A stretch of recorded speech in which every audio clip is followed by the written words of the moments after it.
difuntos Torricos siempre fueron buenos amigos míos. Tal vez en Zapotlán no los quisieran, pero lo que es de mí siempre fueron buenos amigos, hasta tantito antes de morirse. Ahora eso de que no los quisieran en Zapotlán no tenía ninguna importancia, porque tampoco a mí me querían allí. Tengo entendido que a nadie de los que vivíamos en la Cuesta de las Comadres nos pudieron ver con buenos ojos los de Zapotlán. Esto era desde los viejos tiempos. Por otra parte, en la Cuesta de las Comadres los Torricos no la llevaban bien con todo el mundo.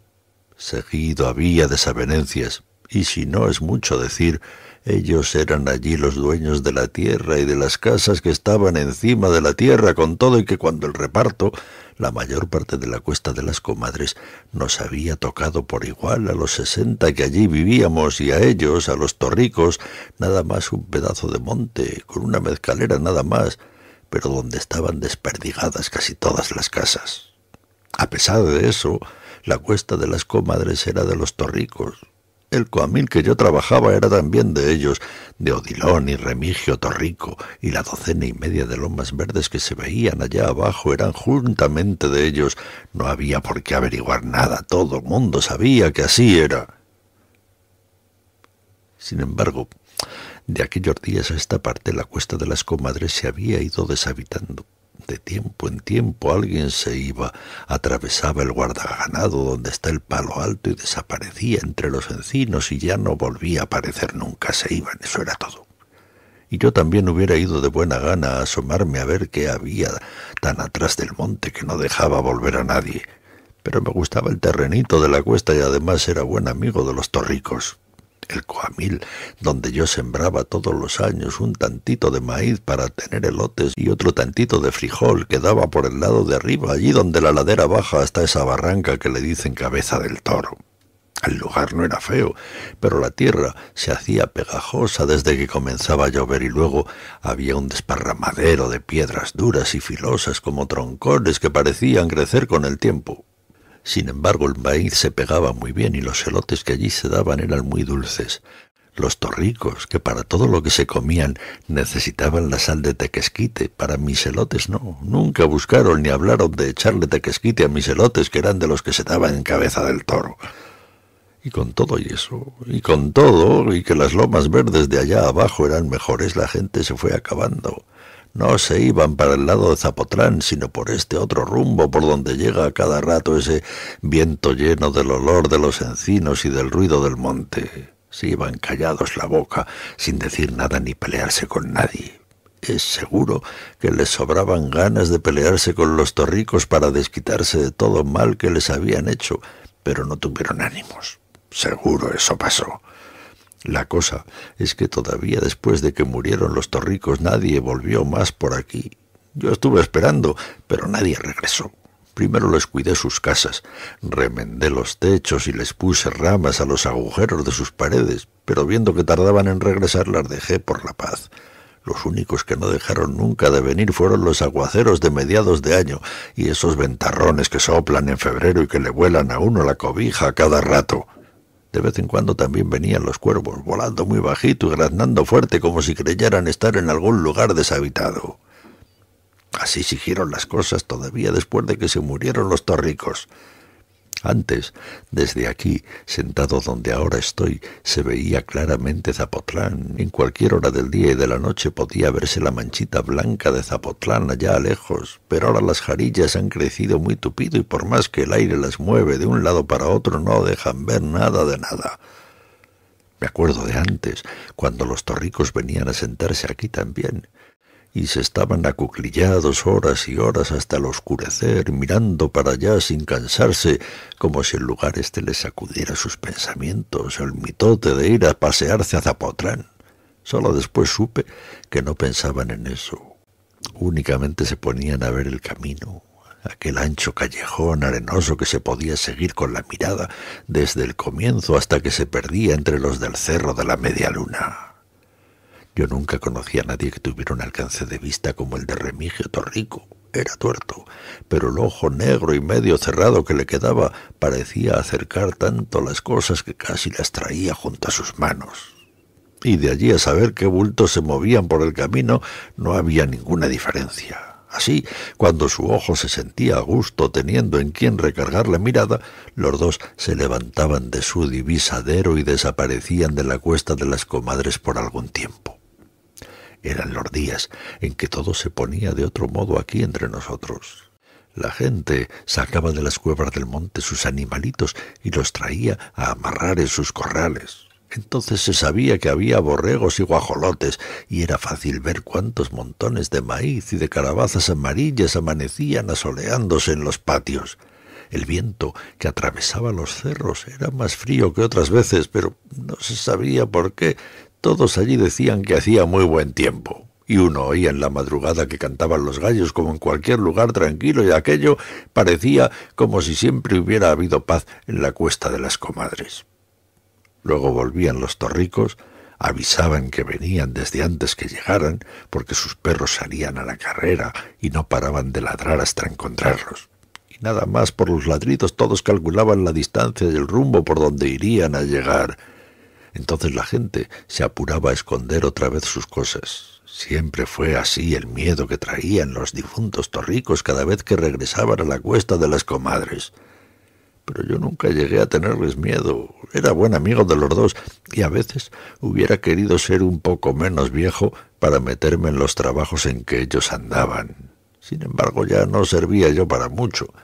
Me di cuenta aquella noche en que les ayudé a robar a un arriero. Entonces me di cuenta de que me faltaba algo, como que la vida que yo tenía estaba ya muy desperdiciada y no aguantaba más estirones. De eso me di cuenta. Fue como a mediados de las aguas, cuando los torricos me convidaron para que les ayudara a traer unos tercios de azúcar. Yo iba un poco asustado, primero porque estaba cayendo una tormenta de esas en que el agua parecía escarbarle a uno por debajo de los pies. Después, porque no sabía dónde iba. De cualquier modo, allí vi yo la señal de que no estaba hecho ya para andar en andanzas. Los torricos me dijeron que no estaba lejos el lugar donde íbamos. En cosa de un cuarto de hora estamos allá, me dijeron. Pero cuando alcanzamos el camino de la media luna comenzó a oscurecer y cuando llegamos a donde estaba el arriero era ya alta la noche. El arriero no se paró a ver quién venía. Seguramente estaba esperando a los torricos y por eso no le llamó la atención vernos llegar, eso pensé.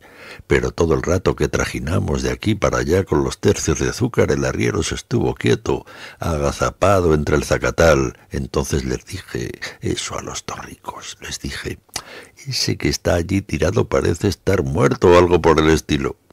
No, nada más, ha de estar dormido, me dijeron ellos. Lo dejamos aquí cuidando, pero se ha de haber cansado de esperar y se durmió. Yo fui y le di una patada en las costillas para que despertara, pero el hombre siguió igual de tirante.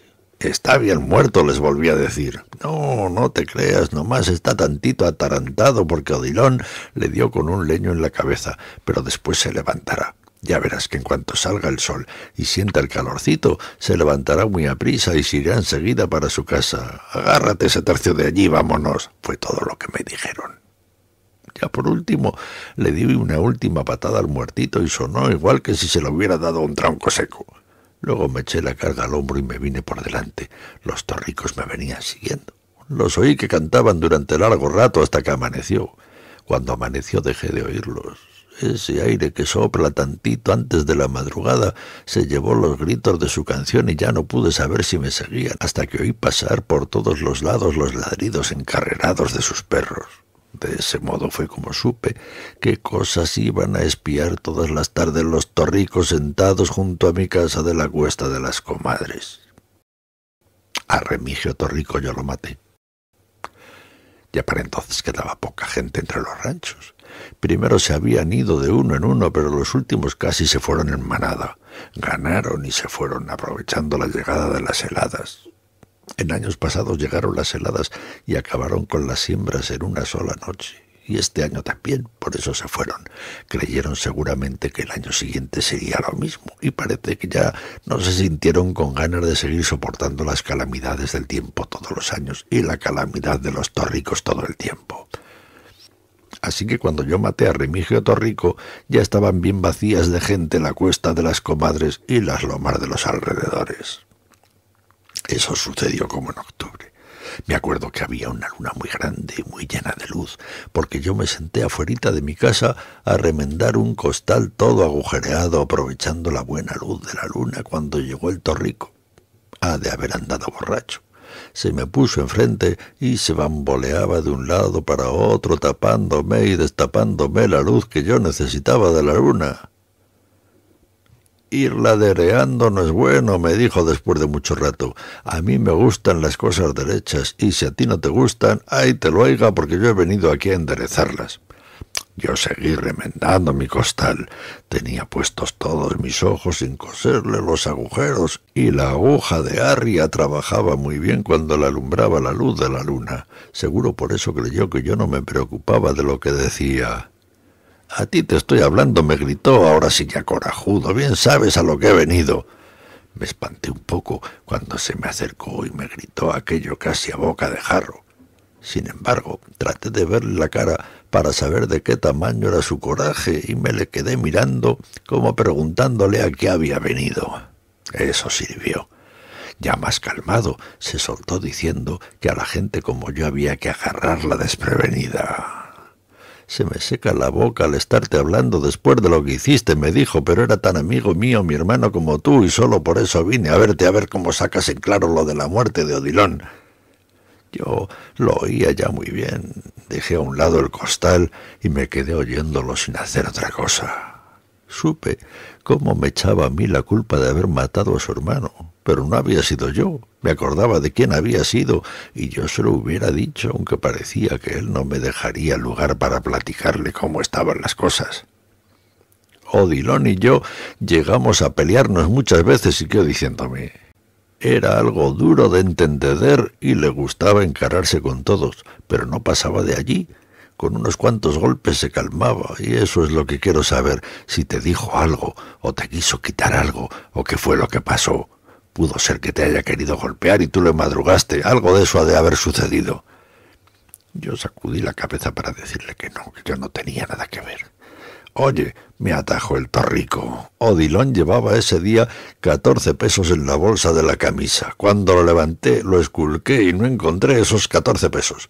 Luego ayer supe que te habías comprado una frazada». Y eso era cierto. Yo me había comprado una frazada. Vi que se venían muy aprisa los fríos y el gabán que yo tenía estaba ya todito hecho garras. Por eso fui a Zapotlán a conseguir una frazada. Pero para eso había vendido el par de chivos que tenía y no fue con los 14 pesos de Odilon con lo que la compré. Él podía ver que si el costal se había llenado de agujeros se debió a que tuve que llevarme al chivito chiquito allí metido, porque todavía no podía caminar como yo quería. «Sábete de una vez por todas que pienso pagarme lo que le hicieron a Odilon, sea quien sea el que lo mató, y yo sé quién fue». Oí que me decía casi encima de mi cabeza. «¿De modo que fui yo?», le pregunté. «¿Y quién más? Odilon y yo éramos sinvergüenzas y lo que tú quieras, y no digo que no llegáramos a matar a nadie, pero nunca lo hicimos por tan poco. Eso sí te lo digo a ti». La luna grande de octubre pegaba de lleno sobre el corral y mandaba hasta la pared de mi casa la sombra larga de Remigio. Lo vi que se movía en dirección de un tejocote y que agarraba el guango que yo siempre tenía recargado allí. Luego vi que regresaba con el guango en la mano.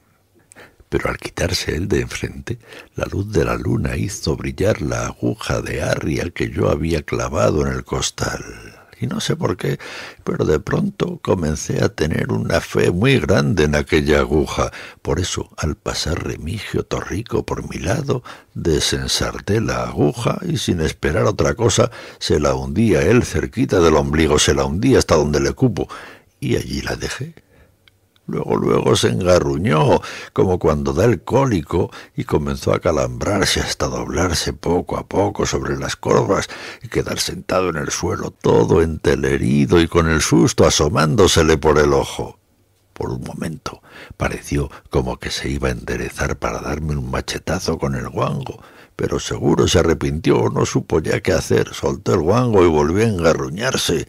Nada más eso hizo. Entonces vi que se le iba entristeciendo la mirada como si comenzara a sentirse enfermo. Hacía mucho que no me tocaba ver una mirada así de triste y me entró la lástima. Por eso aproveché para sacarle la aguja de arria del ombligo y metérsela más arribita, allí donde pensé que tendría el corazón. Y sí, allí lo tenía, porque nomás dio 2 o 3 respingos como un pollo descabezado y luego se quedó quieto. Ya debía haber estado muerto cuando le dije: «Mira, Remigio, me has de dispensar, pero yo no maté a Odilon, fueron los alcaraces. Yo andaba por allí cuando él se murió, pero me acuerdo bien que yo no lo maté. Fueron ellos, toda la familia entera de los alcaraces. Se le dejaron ir encima y cuando yo me di cuenta, Odilon estaba agonizando. ¿Y sabes por qué? Comenzando porque Odilon no debía haber ido a Zapotlán, eso tú lo sabes, tarde o temprano. Tenía que pasarle algo en ese pueblo donde había tantos que se acordaban mucho de él, y tampoco los alcaraces lo querían. Ni tú ni yo podemos saber qué fue a hacer él a meterse con ellos. Fue una cosa de un repente. Yo acababa de comprar mi sarape y ya iba de salida cuando tu hermano le escupió un trago de mezcal en la cara a uno de los alcaraces. Él lo hizo por jugar. Se veía que lo había hecho por divertirse, porque los hizo reír a todos. Pero todos estaban borrachos. Odilon y los alcaraces y todos. Y de pronto se le echaron encima. Sacaron sus cuchillos y se le apeñuscaron y le aporrearon hasta no dejar de Odilon cosa que sirviera. De eso murió. Como ves, no fui yo el que lo mató. Quisiera que te dieras cabal cuenta de que yo no me entrometí para nada. Eso le dije al difunto Remigio. Ya la luna se había metido del otro lado de los encinos cuando yo regresé a la cuesta de las comadres con la canasta pizcadora vacía. Antes de volverla a guardar, le di unas cuantas zambullidas en el arroyo para que se le enjuagara la sangre. Yo la iba a necesitar muy seguido y no me hubiera gustado ver la sangre de Remigio a cada rato.